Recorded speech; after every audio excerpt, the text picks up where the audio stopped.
This is the J. Scott Outdoors podcast on Western big game hunting and fishing, and I'm your host, Jay Scott. I live and breathe hunting and fishing, spending half the year in the field enjoying God's creation. I hope you'll enjoy hearing about our adventures. Welcome to the J. Scott Outdoors podcast. Today we have a really special show for you guys. We have A3 trophy hunts. We have Matt Schimberg, Jay Lopeman, and Chad Rhoton. And I've known all three of these guys personally for many years, and all three in their own right are fantastic hunters, family men, and fantastic guides. And I've got just a huge respect for all three of these guys, and we're very fortunate to have the three of them on at the same time. And guys, how you doing? Good. Jay. Great. I'd like to start out by having each one of you kind of introduce yourself. Tell me about your family, kids. How'd you get your start in hunting? And then I'd like you to tell me one thing about yourself that maybe people don't know. Matt, this is Jay Lopeman. I'll start out. I'm married to a small town girl in northern Arizona known as St. John's area. And I have twin 12-year-old daughters, and they do love to hunt. And one thing that people know about me that I like to do when I'm not hunting is probably golfing and CrossFit. The CrossFit. And I can actually attest to your golfing, Jay. We originally met in high school playing golf. You were younger than me, but a heck of a golfer for sure.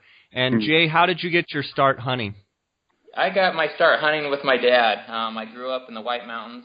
I grew up in Show Low, and my dad always took me and my brother out hunting all the time and fishing, and that's where I got my start. That's awesome. How about you, Matt? My name is Matt Schimberg. I am married to my wife, Shannon. We have one daughter. She will be 5 this coming May. Her name is Michael. I got my hunting start as well with my dad. He started me and both my brothers out young, just the standard way people do it, small game and fishing and on up the ladder into deer hunting, and we were off and running.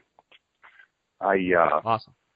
One thing that I like to do in my free time that people don't probably really know, and I don't get to do too much of it these days, but I hope to do more soon, is train horses. I've spent a lot of the time and earlier in my life learning how to train horses and team rope and rope. So I like horses. Awesome. Chad, how about you? Well, I am married. I have a wife with 3 great children. I have an 11-year-old daughter and then 2 sons, a 9-year-old, soon to be 10, and then a 3-year-old. I started hunting, just like a lot of us who just started off, shooting rabbits. And I spent a lot of time with my father out in the woods, as well as my brothers. I have 2 brothers that are very avid hunters as well. And to this day, I still enjoy spending time with them out in the woods. And one thing that I love to do when I'm not hunting is I love going to the lake and catching a few fish. Awesome. What kind of fish mainly do you like fishing for, Chad? I haven't done it as much as I used to, but I love fly fishing. My wife, she's from New Mexico, right up there by, Farmington, where Quality Waters is. Uh-huh. And she always joked when we first got married that I married her for fishing, not for her, because I spent all my time up there on the San Juan with my father-in-law and whatnot. And I love fishing rivers for trout. I love float tubing, sitting in a float tube in the White Mountains. Bass fishing, you name it. I love fishing. Awesome. Yeah, that's great. So do I. And the San Juan, that's a beautiful place up there. For my listeners out there, obviously most everybody has heard of A3. These guys have come on the scene Jay and Chad were partners, and Matt was doing his thing. And you guys, tell me how it came about that you guys decided to join efforts and create A3 trophy hunts. Because, quite honestly, from the outside looking in, you're talking about two superpowers, joining. And what does A3 stand for? And what came about to make you guys decide to join in those efforts? Well, we first became friends in the hunting industry, and this is Matt, and I had a great deal of respect for Jay and Chad and their abilities and their integrity, and as well as they had some of the best guides in the business. And so it was out of mutual respect, and that they were the best at what they did, and I like to align myself as closely with the best people that I can. So for me, it was a no-brainer. And, we at first we started, joking about it really more than anything. And then we started actually talking about it. And then it became a serious discussion and, ultimately led to, saying, yeah, let's do this. What year did you guys, was it 2011? What year did you guys join up? Well, this last season was our first official season. Okay. As A3 was the 2014 hunting season. I guess we officially joined right around the first of the year of 2014. Huh, guys? Correct. And so the 2014, the whole 2014 was the conglomerate efforts of the three of you in A3. That was the first official season. Yes, it was. Okay. Yeah. Okay, and do you guys have a specific mission statement or company goal, or when you guys joined up? I mean, was there a common theme that other than let's just kill giant animals, or is that the common theme? That is really the common theme. At the end of the day, we're driven to do the best we can and do the best for our clients, and that was really the common thing, was try to harvest the best animals we could with our clients. Jay, there was there was a time when, before we were partners, we would get calls from clients that we had guided on elk and maybe a Coues deer hunt, and they'd call us and say, I drew the Arizona Strip. Where I want you guys to take me. And as hard as it was, Jay and I never approached the Arizona Strip. We knew, and we were honest with our clients. We told them, you should book. We could go up there and have a good hunt, but you should have a great hunt. And because of that, you need to call Matt Schimberg, or, and he would do the same to us. He would send us elk clients, and when I saw that integrity with him, where it was okay for him to say that, he might not be, that he could provide a dang good hunt. Right. But for the ultimate experience, he would send clients our way. And I really respected that. And, he did the same with us. So. Right. It was likewise for me. Yeah. Okay. That's awesome. So a mutual respect created a partnership, and then the common goal and common bond of wanting to harvest the largest animals the state of Arizona could provide is basically the mission statement or common goal that you guys have. Yes, sir. Yep. In this first season of 2014, starting out, I would assume we started out with, probably some deer and some elk. What were some of the most notable trophies since the creation of your partnership? Maybe starting from the beginning, tell me some of the trophies that you guys have harvested. Well, they're all special, but the one that stands out the most to me was the 13B rifle deer hunt this year. I hunted with a longtime client of mine and a great friend that has, over the last 2 or 3 years, he's been battling some very serious, life-threatening medical problems that have been a roller coaster for him up and down, have sapped most of his strength and, took him to took him right to the edge a few times over the last few years. He actually drew the strip tag in 13A. He's an Arizona resident. He drew the 13A strip tag in 2012. Was too sick to be able to come and try to hunt at all. Lord bless him. He drew again in 2014, 13B this time. And he showed up.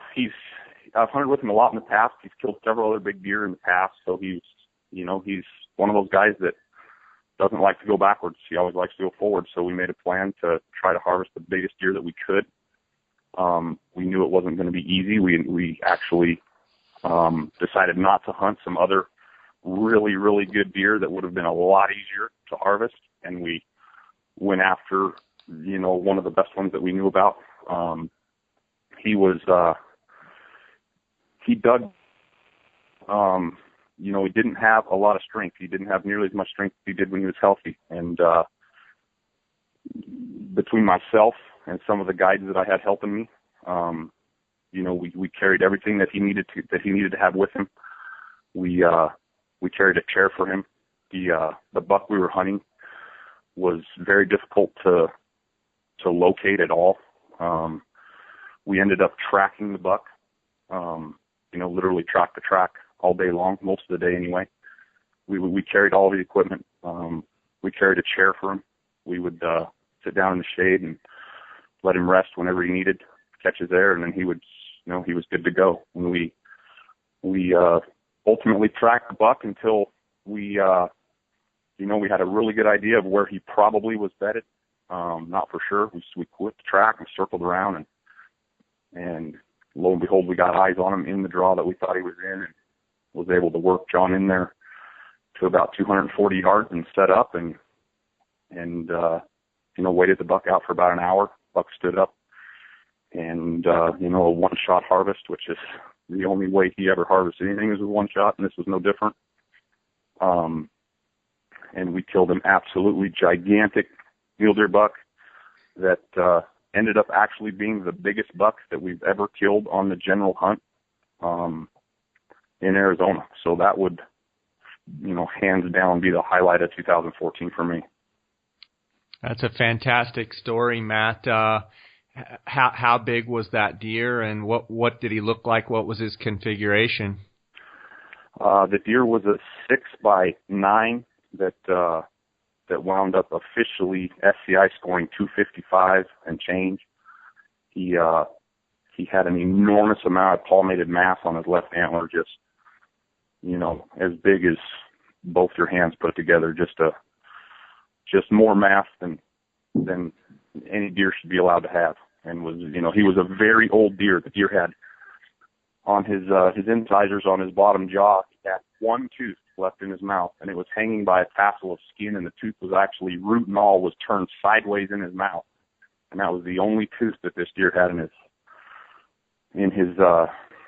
incisors in the front lower jaw. And he was an ancient buck that was at the end of his life that, thankfully for the good precipitation that we received, and he was able to hang on one more year and grow some big horns. If it would have been a bad year, I doubt that deer would have, he wouldn't have been nearly as big as he was, and he possibly wouldn't have been alive at all, because his teeth were gone.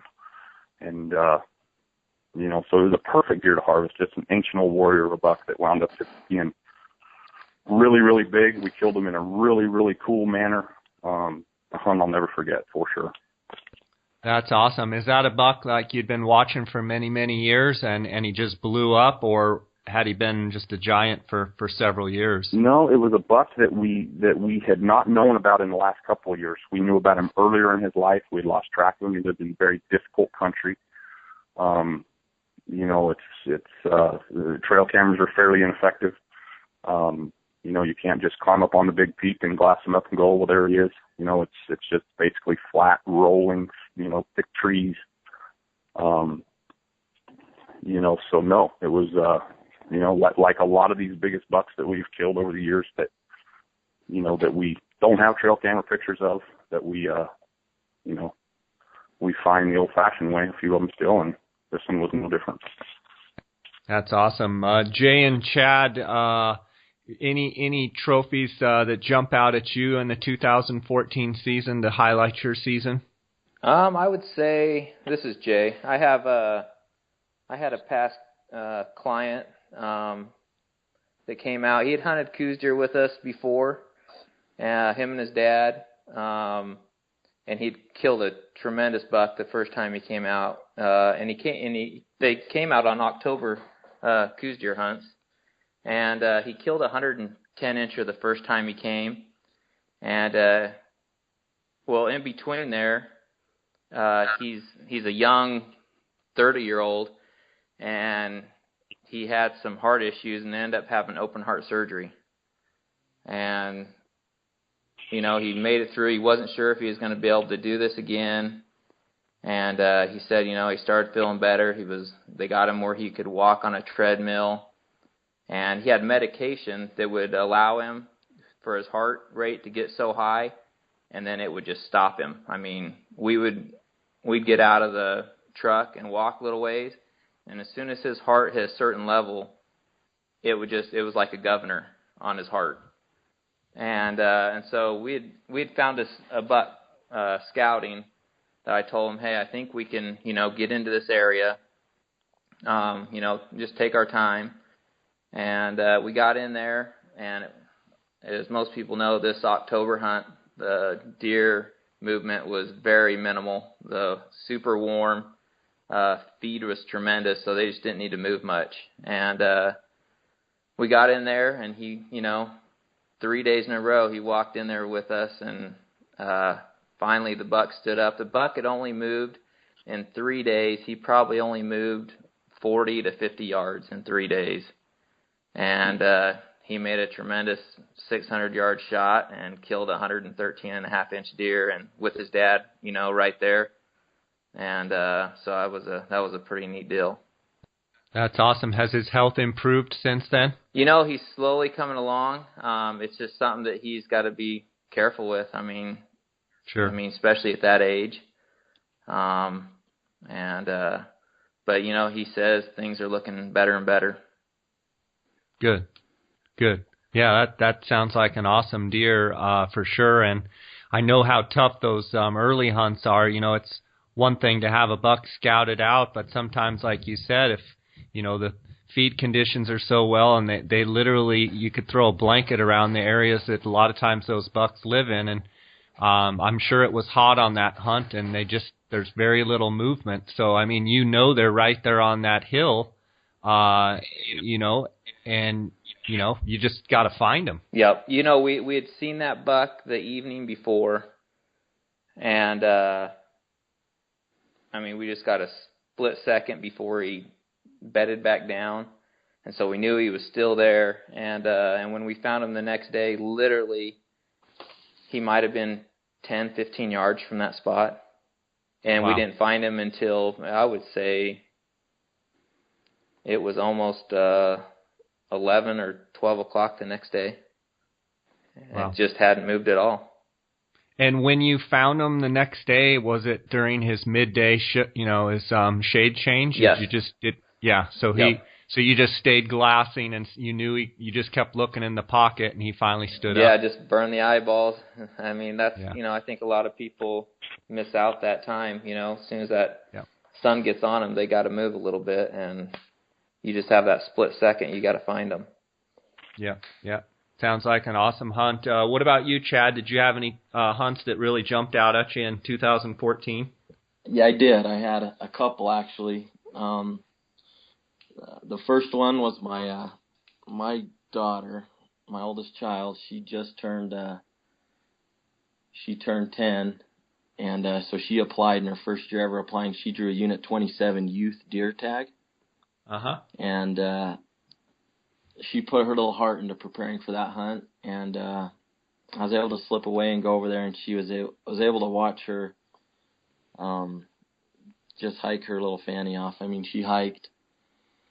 It was about, Unit 27 is not the easiest country to get around in, especially for a tiny, tiny little girl who has to step over all the deadfall from the fire and whatnot. But sure, she did about a 6-mile hike through that stuff and walked out of there with a nice 3x4 muley and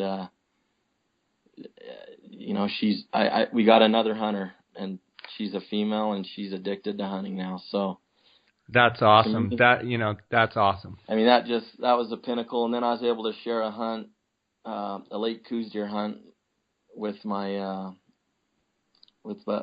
he's my adopted brother. He's from Mexico. He grew up with my family in high school. He came from some rough circumstances, and we brought him in our home, and he drew a December whitetail tag, and he's hunted Coues deer for probably 10 years. He's killed one small buck and, a spike, and he wanted something better, and he was able to kill a really good buck with, Jay was down there with us as well. We were hunting down there, and we decided to hunt after Christmas, and for whatever reason, the bucks still weren't going. It was real hit and miss, and we went into a pocket that always has some nice deer in it, and he killed a huge buck, actually, a 115, and he was just as shook up and excited as it gets. It was awesome.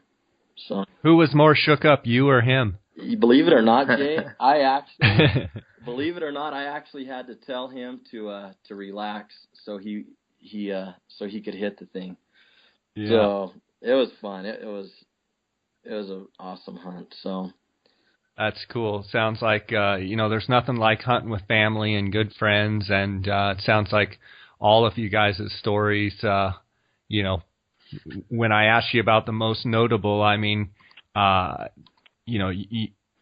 obviously in Matt's case, hunting with a lifelong friend and shot just a giant deer, and then you guys shoot big Coues deer, and your daughter shooting a big deer, but it's a 400-inch elk or whatever. I mean, it's funny how the hunts that mean the most are the ones that you do a lot of times with old clients that have become friends, and there's nothing like hunting with family. That's awesome, guys. Right. I want to talk to you a little bit about your forecast for, let's just start out with elk so we're all on the same page. With our 2015 elk season, obviously the draw results will come out here in another 3 weeks or so, or maybe 2 weeks, who knows. Let's get the 2015 forecast from you guys, and maybe give me a top 3 or 5 units that you guys really like, and any one of you guys can start. Jay, I think the forecast for Arizona elk this year is going to be good, if not great. It's a little early yet, as we all know. March precipitation, April and May is very, very critical, for antler development on the top end bulls, and then the monsoons definitely contribute to a healthy rut. We're excited. This last storm we just got, we've been out in the woods quite a bit. We've picked up some very, really good sheds already off some big bulls, and the green up that's already happening is awesome. It's been a couple years actually since I've seen the moisture this saturated and green. So. And Chad, before you go on, I want to double back with something you said there, and the other guys, you guys chime in too. I'm of the notion with our Arizona elk in that it's not as necessary to have an extremely big snowpack in the winter as much as it is to have wet springs and going into when they're dropping their antlers and early spring green ups. Tell me if you guys agree with that, as far as I think you can have just an average winter, but have the timing of the storms in the spring at exactly the right times, which is, late February, mid-February, early March storms, and then on into April, and that can be a game changer. What are you guys' thoughts on that, as far as antler development? Yeah, Jay, this is, I would say I totally agree with that. I prefer definitely the mild winters, especially like we're having this year. And definitely the moisture on timing is a huge deal. We don't always have to have that record amount of moisture for the horn growth to be great. But, timing is everything. And it seems like, we had a real mild winter, but it was wet. And now if we can just get a few more storms, over the next couple of months, I think we'll be golden. Yeah. Agreed. Go ahead. Yeah, I was just going to say, there's some really good green up happening right now. And in the lower country, it's been happening over the last month. And like Jay said, these mild winters, Arizona is generally mild, compared to some of our northern states, Utah and Colorado and whatnot. But when it's as mild as it has been, it's been almost 60 degrees up in Flag. I think we had one of the warmest Februaries on record. Just looking out at the bulls we've been looking at, their bodies just look awesome. How, Jay, how they get at the end of winter where they're just super scraggly and they kind of look drawn down, emaciated from the rut a little bit. I got to tell you, the bodies on the bulls right now, they look very fat very and good. sassy. They do. They look fat and sassy, and I think that could alone, even if we didn't get any, banner storms, let's just say we got some average precipitation from here on out. It makes me feel good to hear that you're saying that the bulls are fleshy and feeling good because, and Matt, you can weigh in on this too. It's no doubt that they've got to get their bodies in good condition before the nutrition will pour into their antlers. If they go into the growing season with their body already doing well, they can pour it straight into the antlers. I agree. That's 100%. And as it pertains to the mule deer, I think it's split about 50-50 as far as I think the antler growth runs, 4, 5, 6 months behind what the habitat conditions were. So like the deer in northern Arizona that, the tremendous monsoon season that we've been having, fortunate enough to have the last few years, and namely this last one that was just unbelievable. Just all the water you could ever hope for, all the tanks are full. The feed is just lush and vibrant, and the grass is knee deep. And when the habitat as a whole is in that good a condition, the animals bounce out of the rut. They come out of the rut and recover from it quick. Like the deer that rut in November, December, they draw themselves down during the rut, but the feed is so healthy still that they bounce out of the rut. And like you say, it's all about the body condition. If when they shed their antlers and start growing new ones, if their bodies are not in catch-up mode, then their antlers explode. If their bodies are behind, or if it doesn't grow the feed the year prior, and you have a mild or a below average winter, and even if you do get a spring green up, even if you have a tremendous spring, there can be a number of months there where those animals are like you say, they're fleshing their bodies back out. They're getting their antlers will be growing, but a lot of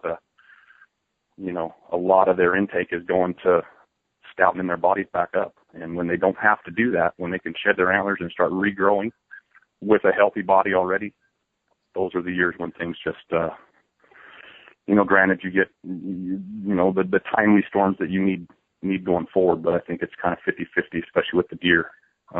Sure. If they're healthy when they shed, I think that means a lot.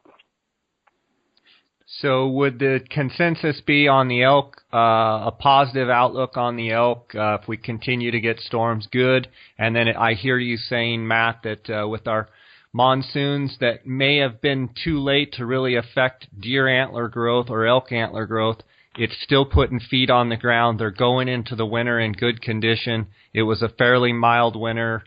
They've been getting storms out there on the strip. So on a 2015 deer forecast as well, you're very optimistic. I am very, very optimistic for the 2015 deer season. Just based on, we've paid tremendous attention to the antler growth and, have plotted and schemed and come up with all our own opinions on what grows antlers. And all signs, in my opinion, at least point to a fantastic year on the strip. I think it's I think the deer is a little bit more already locked in than maybe the bulls would be. In my opinion, I think that with the moisture that we had last summer and what we've already had this year, I think a lot of those bucks are already locked in. They're going to have a fantastic year as far as antler growth goes. That's awesome. Guys, talking about, A3 trophy hunts, back to the elk, is there any units that you don't guide elk hunters in? Let's start there. And then, give me your, top 5, obviously, 9, 10, 23s, 27, unit 1. I mean, tell me kind of, if there's units you don't guide in, and then tell me kind of what's your top 5 units. And they don't have to be in order, just, what you like about each unit and what you're seeing for this year. Sure. So to answer your first question, Jay, we guide statewide. We have no problem guiding a 5B or 4A, 4B, whatever it may, clients. We enjoy those hunts as well, with an understanding that they typically don't produce the caliber of animals of some of these other units. But nonetheless, there's some good elk hunting to be had. As far as our favorite units to be in, it's, I might get beat with a stick for answering it the way I'd answer it, but it's whatever one gets the most moisture and has the best inventory of age class of bulls.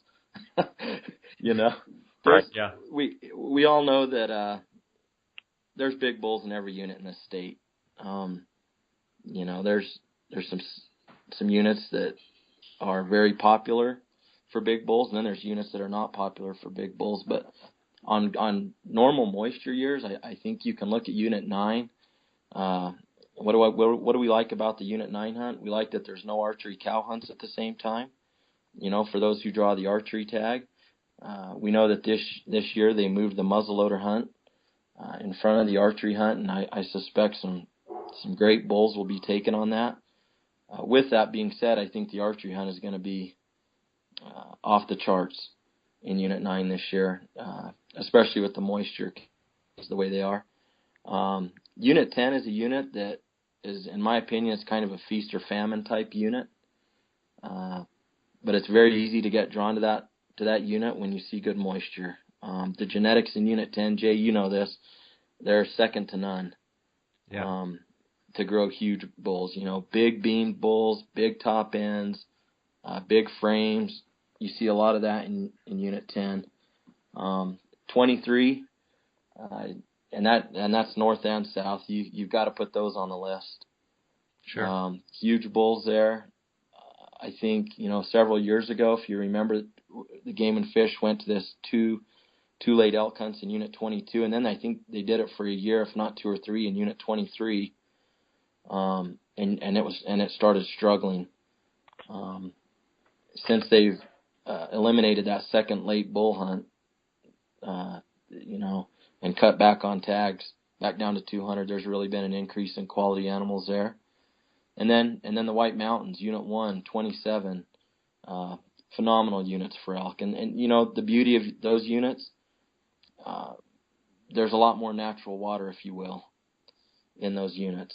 There's more springs and seeps and creeks and things like that, whereas in northern Arizona, we don't see much of that. So it's not as susceptible to the impacts of the drought, which can be a concern to people putting in who don't want to run the risk of, burning a 10 or 15, 20 years of points on a tag and having to worry about, bulls that might be 20 or 30 inches off what they should be. But there's big bulls in all those units, and I would suspect that statewide there's going to be some really good elk taken this year.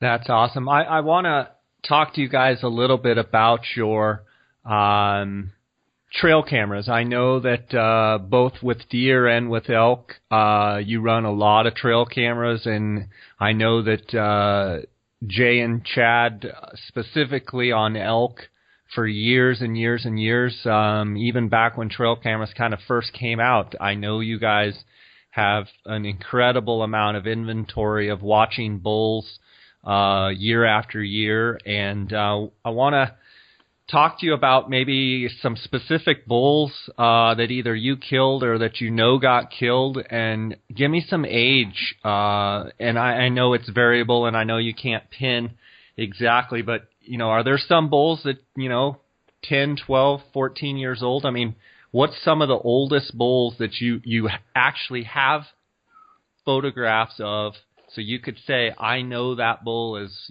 however old? Do you have any examples of that? Well, Jay, I could tell you of a really good bull that's pretty well known out of Unit 9, which we call the Rhino. And you guys killed that bull, right? Yes. Is that Hammer? Yeah. Yep. Okay. That's a great example. Tell me about it. Well, that bull, I believe the first year we got a picture of him was in, I believe, 06. It was 2005. Was it 5? Okay. Yeah. It was 2005. And we harvested him in, I can't remember what year it was. I think 13. Was it 2012 or 13? 12, I think, guys, because I think I was up there. Mm-hmm. And that was the last year I was in 9. Or no, it was 13. It was 13. You're exactly right. Yep. And we killed that bull, and his Jim's dad had harvested another really popular bull from that unit the year before, and both bulls, it seemed like year after year we kept saying, gosh, they, from the very first time we saw them, they were big. All the way back, 2005, 2006, they were at that 390 plus mark. And the bull that Jim Sr. killed in 2012, that bull, I don't know if he was hit or something happened to his body, but he went through about 3 years where I would say he dropped down to the 360 mark. I would say at least 30, 40 inches down. And, but when we harvested him, I think they scored him at 396. And that bull and the bull we called Rhino that we killed in 2013, both those bulls, I sent the jaws off, and both of them are 18 plus years old. Oh, my goodness. That is unbelievable. And I think that, I thought that was unheard of. And it just, I guess it goes to show, some of these units that border parks or reservations, they can produce some really old animals. Absolutely. So you must have cut the jaw off and sent off some samples and such, Jay? Yes, I did. Yeah. 18. So in 05, it harvested in 13. So that's 8 years. And if he was already 390 something in 05, it would make sense that he was a 7, 8, 9-year-old bull. It's feasible that a bull could be that big at 5 years old? Arizona? Yes, I killed a bull in 3C a long time ago, back when I first met you, and a 370 bull, and he was 4.5. Yeah. So that's Arizona genetics for you. Yep. So a lot of these bulls, you're watching them year after year, regardless of size. You're seeing some bulls on your cameras 7, 8, 9, 10 years, and still it's the same bull? Yes. Absolutely, yeah. How often, guys, and Matt, you weigh on this on the deer stuff, how often, I don't run trail cameras personally, so I don't have the vast knowledge you guys have as far as the inventory of stuff. How often do you see those non-typicals throw the trash from side to side, or, one year they'll fork fifth and a fork second, and then the next year it'll throw it over to the other side? I know back probably 02, 03, I guess, it's going back, maybe 02. In 3C, I had that one bull, and I think Rusty Palmer ended up harvesting him the next year, and he threw his trash from one side to the other. I'm curious, on your bucks and on your bulls, do you notice those non-typicals throw that stuff side to side? Definitely. On the bulls, they do it all the time. As do the bucks. You know, we see it on the mule deer bucks as well. They'll do it with droppers, you know, splits, inlines, cheaters. For what reason, I have no clue. But there is multiple examples over the years of bucks that trade sides with you know, very specific extra points. It's, you know, why they do it, I have no clue, but they definitely do it. Do you guys see bucks with actual drop tines on one side, and then maybe the next year he won't have a drop tine at all? Like the drop tine will be gone? Yeah, we do. And that can definitely happen on drought years, and not only drops, but you know, that's one of the things that suffers the most in northern Arizona on drought years with the big bucks they won't grow as much extra points as they do on a year when they're healthy. So, you know, we've seen bucks that had multiple extra points on both sides, you know, drought down to a 3x4. You know, he might be wide, he might still have a little mass, but will virtually lose all of his extras. He'll still blade and have, you know, you can look at the rack and tell where the extras should be, but they're not there. And then the next year turn around on a better moisture year and regrow it all right back. So it's you see all sort of variations. Very interesting. Guys, on that same kind of topic, with all the trail cameras that you run, how often, now let's just talk elk for right now, how often do you get pictures of bulls that obviously you recognize? How much are they moving, let's say during the summer, let's say, you know, before they drop their antlers? At what period are they moving the most other than the rut? And at what period do they become very, very habitual on the elk? You know, Jay, on the elk, in 2008, we went with Randy Ulmer up in Unit 9, and he killed a great bull right at the end of the hunt, and 387. The bull he killed, we had watched for years. We actually had a shed off him and whatnot. But his bull moved 26 miles as the crow flies. Goodness. You know, all the way from the north. Like out of units, like changing units type of movement? Well, okay. Almost. Yeah, so he almost did. We killed a bull in Unit 10 in 2010, I believe, that moved 24 miles.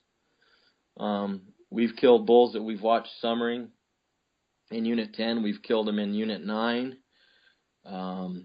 You know, to say how far these bulls will move, you know, we've seen them stay right there, or they can move 20, 25, even 30 miles. We've seen bulls in 23, you know, in a matter of a few days, move 16 miles through some of the roughest country Arizona has to offer. So, you know, it's a chore to keep up with them. At what point can we start, you know, can you get comfortable that a bull is in a place where you can hunt him?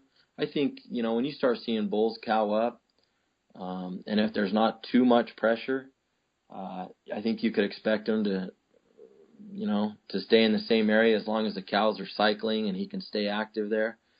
And then on the late hunts, you know, there's some pockets that once they get there, you know, you should throw a blanket over them, couldn't you? You could, but in Arizona, one thing we experience is when they get there.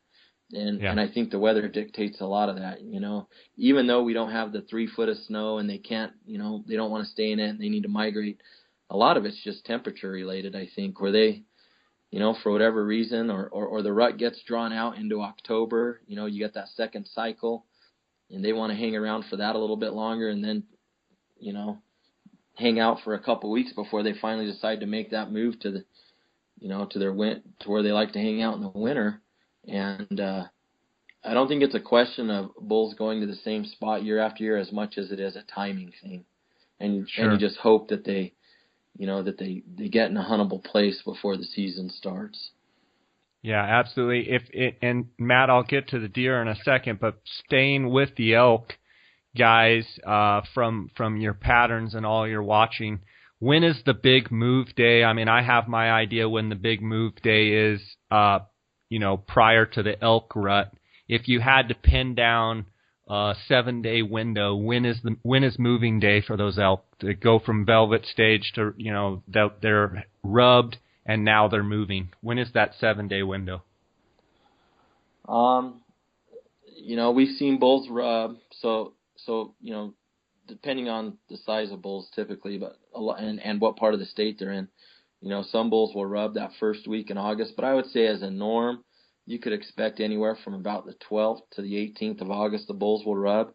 And then once they rub, like you said, Jay, it'll be a day or two, maybe 3, and then if they're moving, they're going to be on the move. And that period from about the 20th to basically September 1, it's a chess match out there.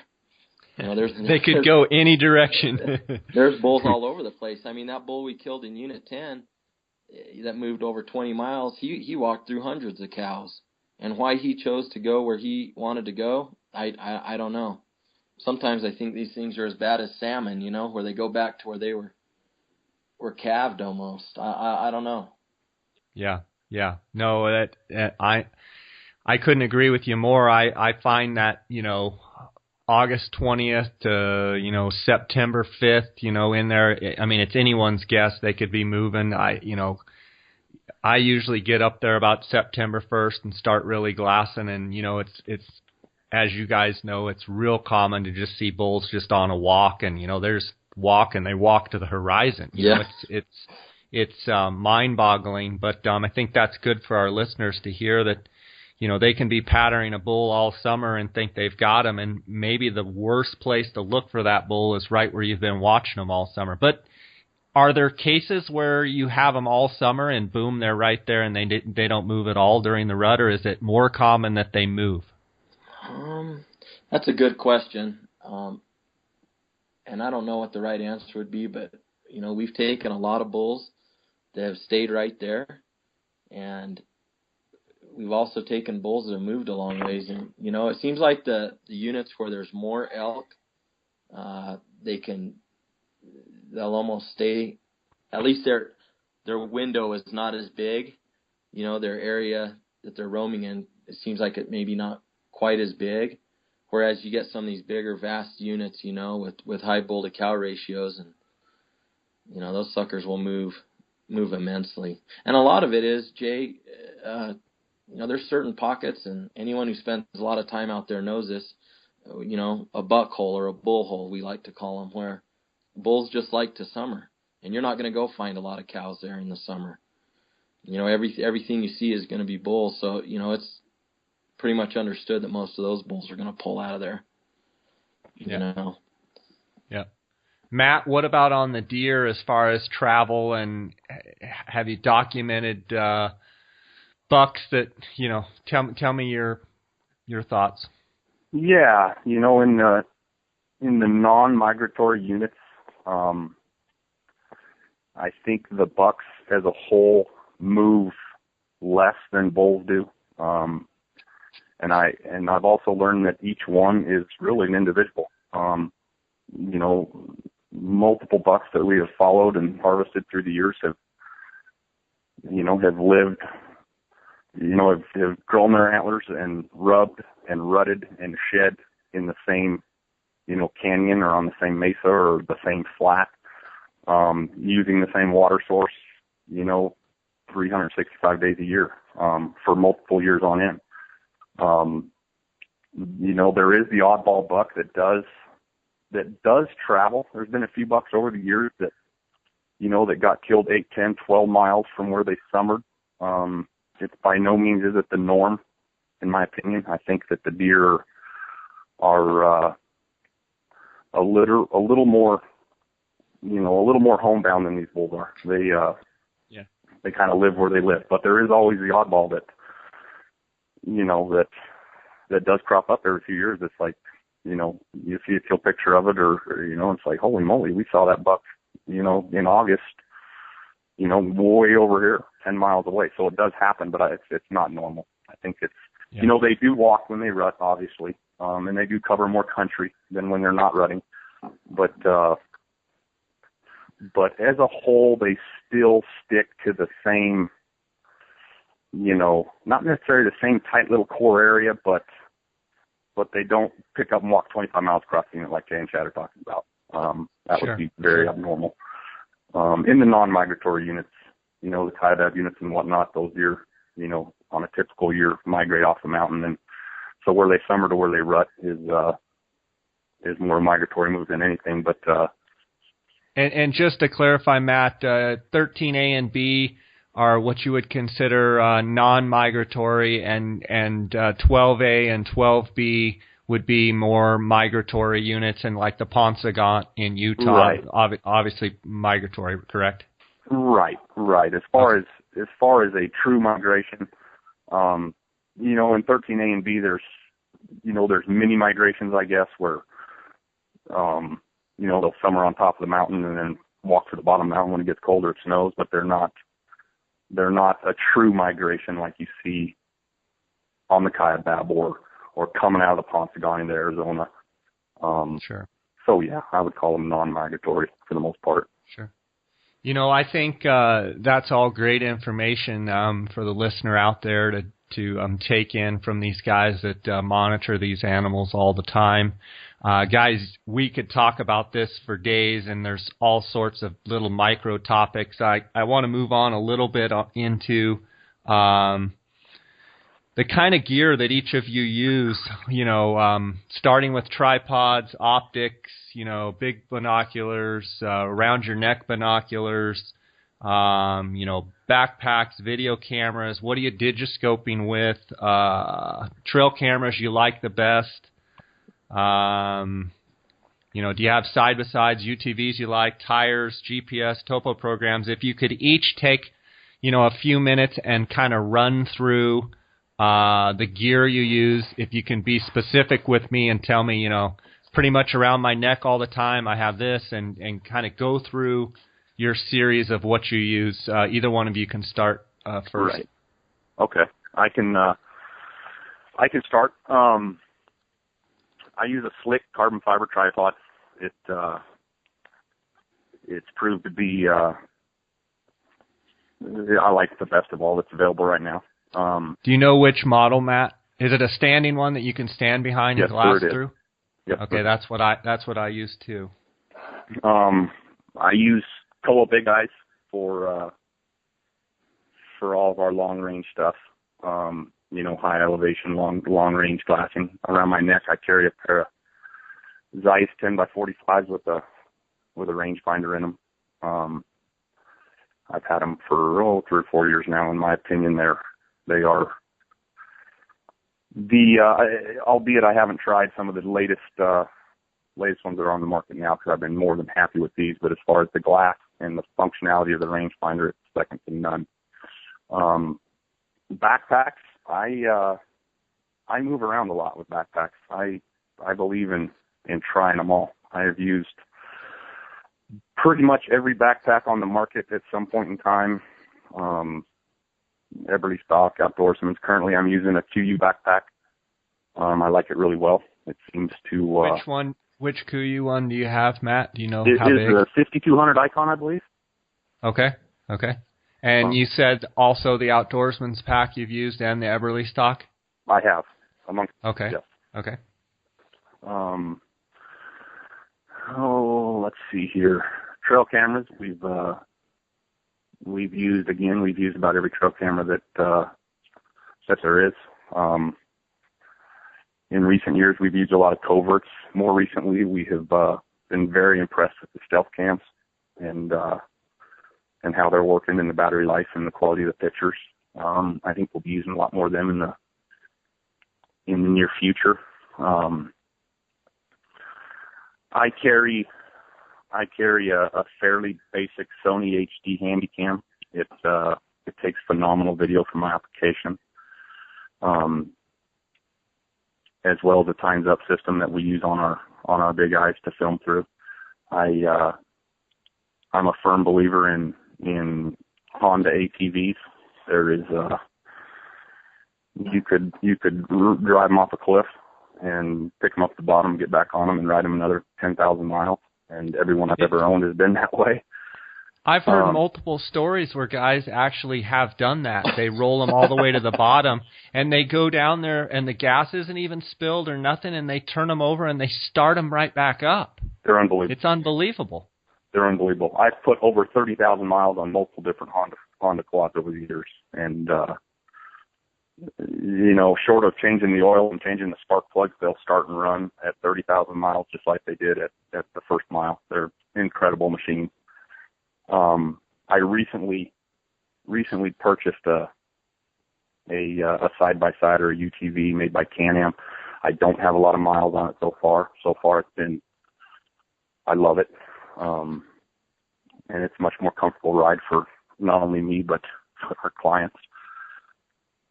Tires. I'm kind of the same way with tires that I am with backpacks. As we all do, we chew up tires, a lot of tires. And, so I've kind of rotated through about every tire out there. I have Mickey Thompsons have been what I've used the most recently with good luck. And when I say good luck, I mean, getting the most mileage out of them, not chunking out as bad on rocky roads. Basically just looking for, the most bang for my buck, because we are going to destroy lots and lots of tires. So, but overall, they're all, there's no drastic difference between any of them, at least for me. I mean, we just destroy tires. It's a part of what we do. And I'll forever be searching for the one that I can put on and go for, 50, 60,000 miles, but it's not going to happen. GPS, I've used Garmin GPSs since I bought my first GPS. Garmin has done everything I've ever wanted it to do since the first one I bought, so I don't intend to change that anytime soon until somebody shows me one that's better. Topo map programs. I use the National Geographic Topo map programs as well as Google Earth, but the National Geographic topos are 1/24,000 ratio that are the exact topo map that you would buy back in the day when we used to buy paper maps. It shows all the roads, springs, dirt tanks, canyon names. They're just very thorough. They don't miss a lot, and some of these other map programs definitely do miss a lot. So kind of a general rundown of what I use. Awesome.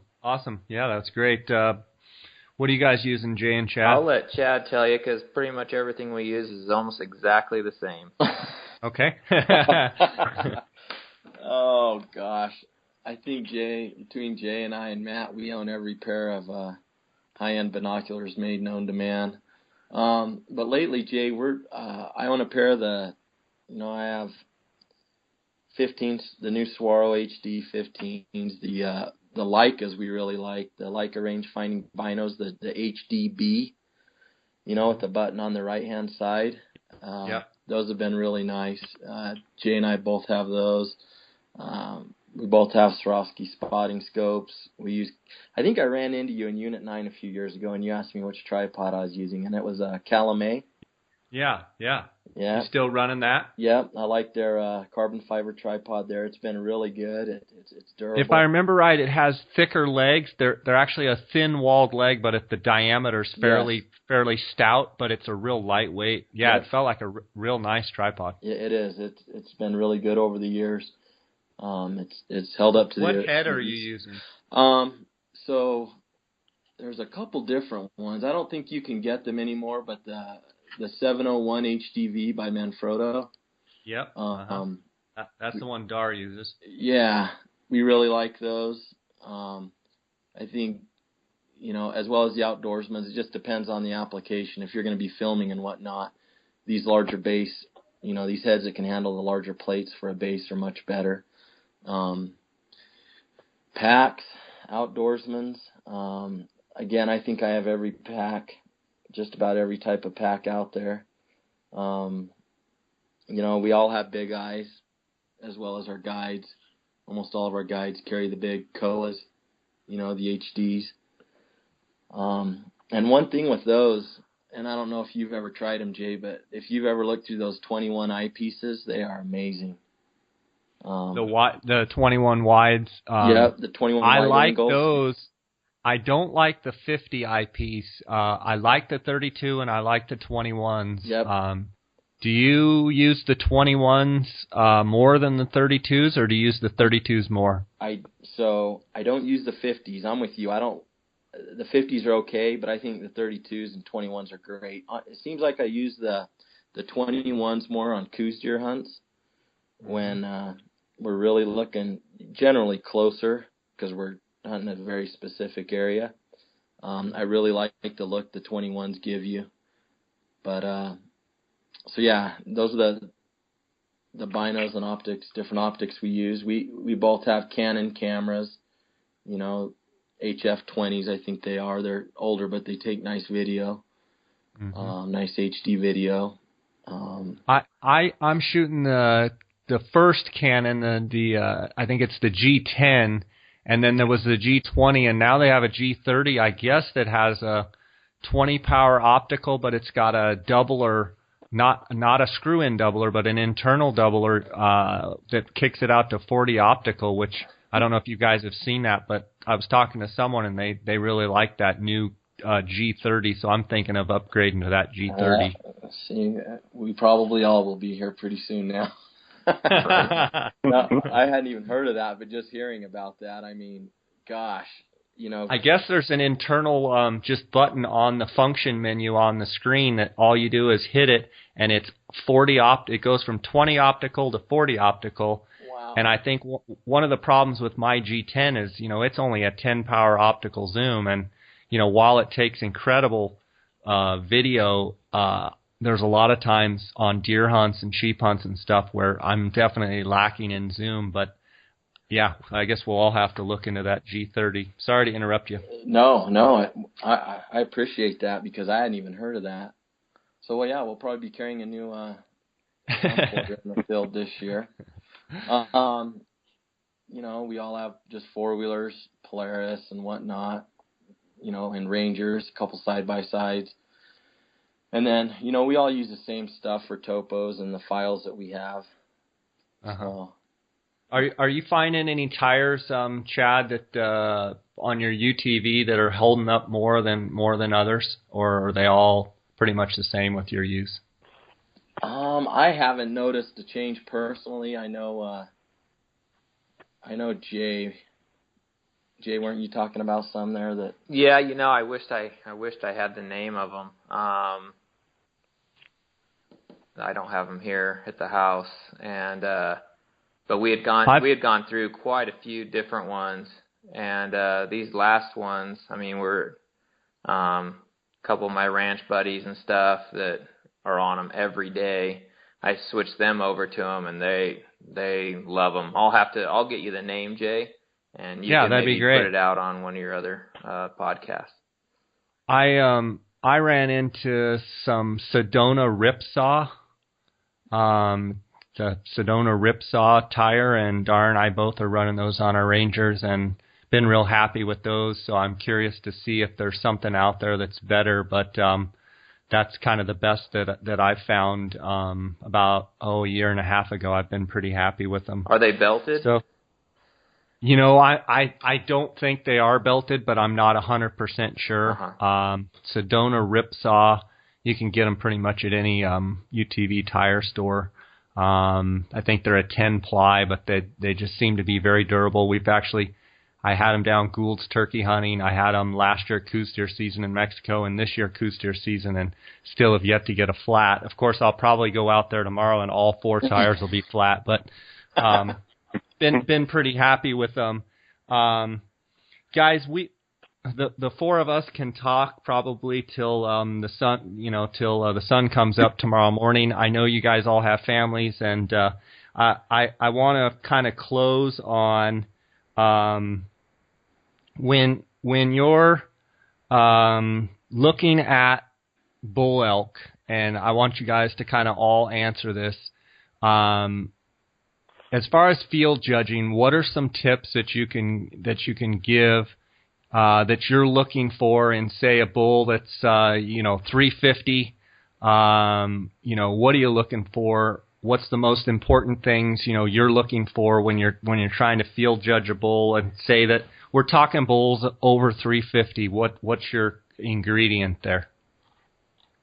I would say when you're looking at something, I'll go like say 370 plus. Okay. Is especially on like a typical 6-pointer.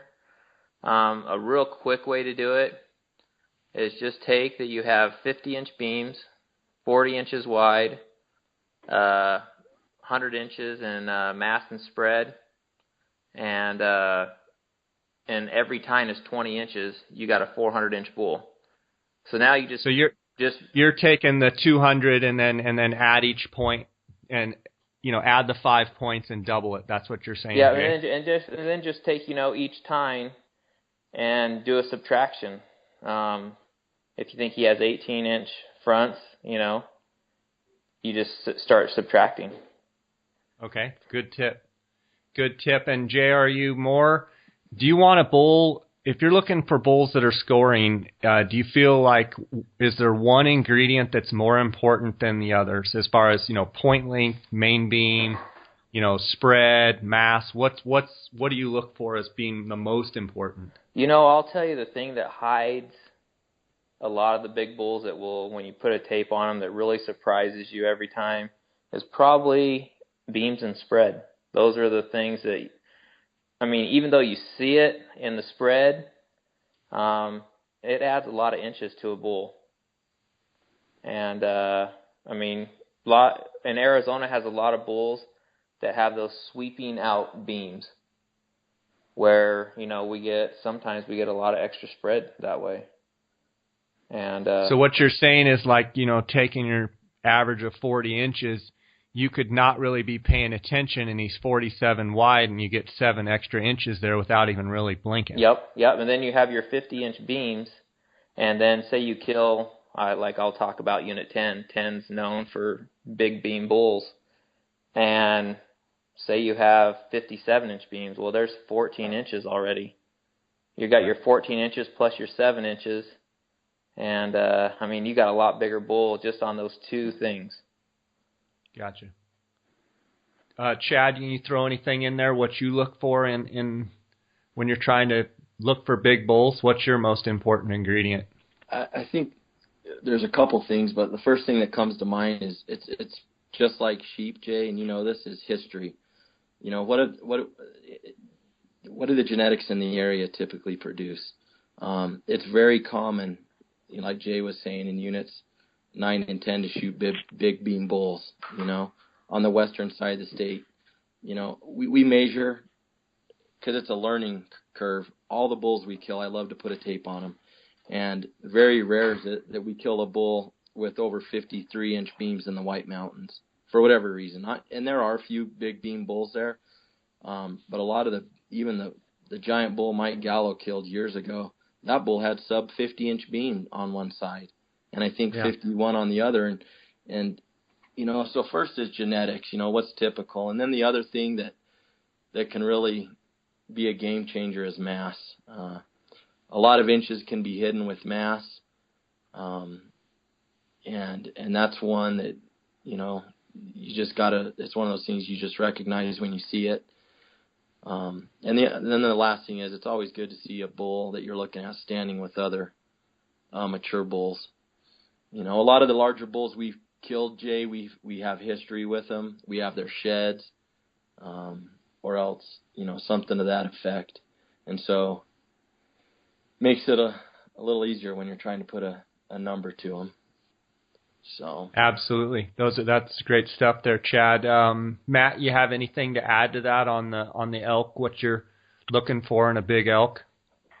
Those guys pretty much summed it up. Yeah. It's I can say that as far as elk go, I mean, there's in the deer too. I mean, if something's going to score really, really, really well, it's got to have tine length somewhere. You know, you don't kill a lot of 400-inch bulls with 14-inch tines. You know, so just touching on something that those guys didn't touch on.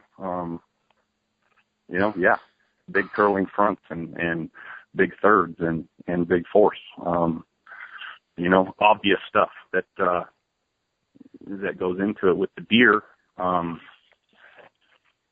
You know, once we find a buck that's definitely got our attention, if it's not a buck that we have history with and we know how old he is and we, you know, might have his sheds and we know, you know, we got a really good history with him, so we know how big he is. If we, you know, encounter a new buck scouting or hunting, whatever, you know, the very first thing that I pay attention to once he's got our attention is his body size. Sure. You know, the mistakes I've made in the past in my guiding career as far as over judging animals, every one of them has been attributed to a smaller body than what I expected. And, you know, yeah, I mean, if you're looking at a deer, Matt, that's got, you know, 23 inches tip to tip, and all of a sudden there's another deer that's 25, 26, 27 inches tip to tip, I mean, that can make a huge difference, can it? It can make an enormous difference. And, yeah, you know, you can take a 190-inch set of antlers and put it on a 280 or a 300-pound deer, and it looks one way. You take that 190-inch set of antlers and put it on a 175-pound or 180-inch desert deer, and it looks like a new world record. So, and it's this exact same set of antlers. So, you know, body size can really play a huge part, especially in mule deer judging.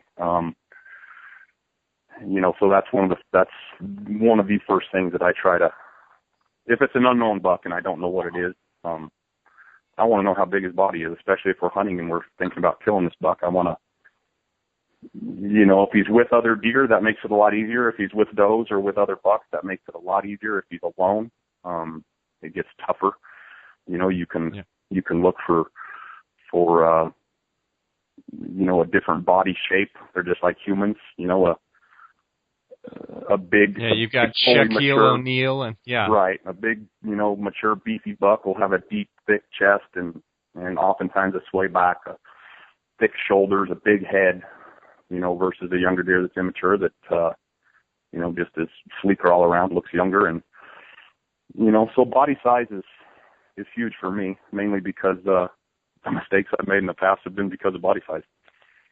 Yeah, absolutely. I think that's a great point, Matt, that you make. In any species, I think when you're judging, you know, body size means everything. And well, guys, this has been an awesome time spending here with you and you know, getting to share stuff back and forth. And I just want to say hats off to you guys for the success that you've had, and look forward to talking with you again. Maybe we can do another update here midsummer and just see how everything's going. And why don't you guys tell me how the listeners can find you guys, your website, Facebook, or whatever you guys are using. Can you? I follow you guys on Instagram and love seeing all the big pictures. Give me your places where we can the listeners can find you. Yeah, Jay, we have a website, and that's a3trophyhunts.com. We're on Facebook at A3 Trophy Hunts, and then on Instagram at A3 Trophy Hunts. Those are really our platforms that we use, and that's where we're at. Awesome. If we're not out in the field, that's where we are. Well, here pretty soon it's going to be hard to get a hold of any of you guys, and just wish you the best, and I'm thankful to get all of you guys on at the same time, and just want to say thanks, and hope you guys have a great season, and I know you're looking forward to the results coming out here soon, and you guys do a terrific job, and I'm proud of you, and keep up the good work, okay? Thank you very much, Jay. Thanks, Jay. Thanks for having us, Jay. What a great show with A3 Trophy Hunts. I want to thank those guys for coming on. I want to thank you, our listeners.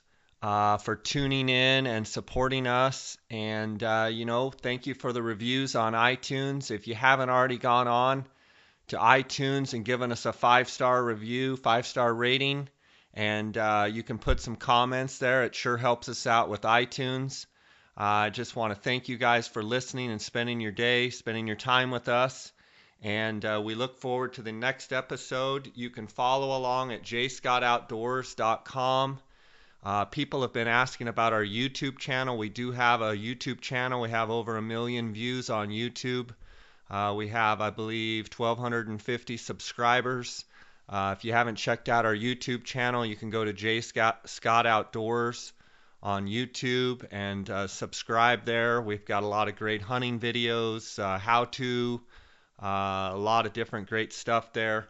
Also, J. Scott Outdoors Facebook page, and you can follow on Instagram at J. Scott Outdoors, and my associate Dar Colburn, Darr Colburn, Darr Colburn, Colburn. Follow us there on Instagram, and we just want to thank you guys for being with us, and until next time, God bless.